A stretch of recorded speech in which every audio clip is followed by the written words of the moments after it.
చాలా మందికి చిన్నప్పుడు మీరు పిల్లల్ని చూసే ఉంటే ఎన్ని సార్లు తింటారో అన్ని సార్లు మోషన్‌కెళ్తా ఉంటారు. సో, దాన్ని గ్యాస్ట్రోకోలిక్ రిఫ్లెక్స్ అంటారు. అది ఫిజియోలాజికల్ అంటే చాలా మందికి చిన్న పిల్లలు కొంచెం పెద్ద వయసయ్యే వరకు అది ఉంటుంది.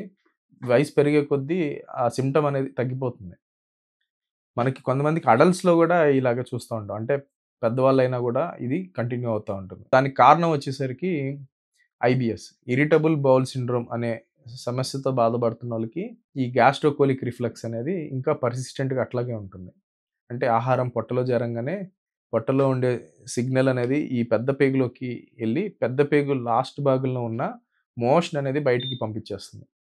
సో, దీనికి ప్రధానమైన కారణము ఈ గట్ బ్రెయిన్ డిస్బయోసిస్ అంటారు. అంటే మనకి ఈ బ్రెయిను, ఈ ఇంటెస్టైన్ అనేది మాట్లాడుకుంటా ఉంటాయి రోజు.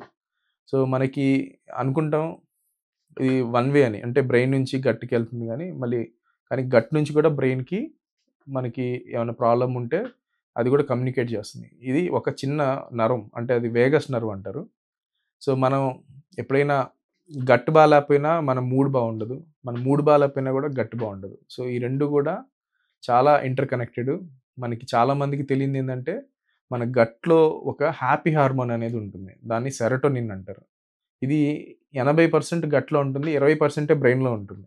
సో, మీకు ఇంటెస్టైన్స్ గనక హెల్తీగా ఉంటే మీ బ్రెయిన్ గూడా బావుంటుంది. ఇంటెస్టైన్స్ కనుక స్ ఏమైనా ప్రాబ్లమ్ ఉంటే మీ ఆలోచనలు గాని, మీ మూడ్ గాని ఇవన్నీ గూడా డిఫర్ అయిపోతాయి.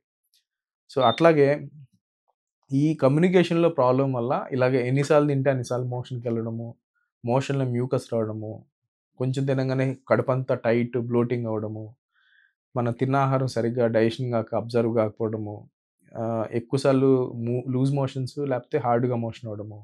ఇలాగా రకరకాలైన సింప్టమ్స్ అనేది ఈ గట్ డిస్బయోసిస్ వల్ల అవుతా ఉంటుంది.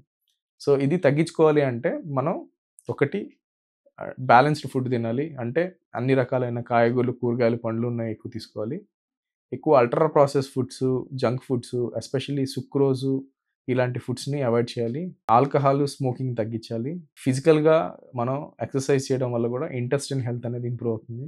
అలాగే మనకి బాగా వాటరు, ఫైబరు ఇవి ఎక్కువ తీసుకోవడము. ఇంపార్టెంట్ ఏంటంటే మనకి ఈ మెడిటేషను, యోగా, స్ట్రెస్ తగ్గించుకోవడం. అవసరమైతే మనం సైకాలజీ ఆర్ సైకియాట్రిస్ట్ హెల్ప్ తీసుకొని, ఈ ఏదైతే ఈ అధికమైన యాంగ్జైటీ, టెన్షన్స్ వల్ల గూడా ఈ ఇంటెస్టైన్ హెల్త్ దెబ్బతింటుంది గాబట్టి, సో, కోగ్నిటివ్ బిహేవియరల్ థెరపీ ఇట్లాంటి కొన్ని రకాలైన ప్రత్యేకమైన ట్రీట్మెంట్‌ల ద్వారా ఈ తినంగానే మోషన్‌కెళ్ళే ప్రాబ్లమ్‌ని తగ్గించుకోవచ్చు.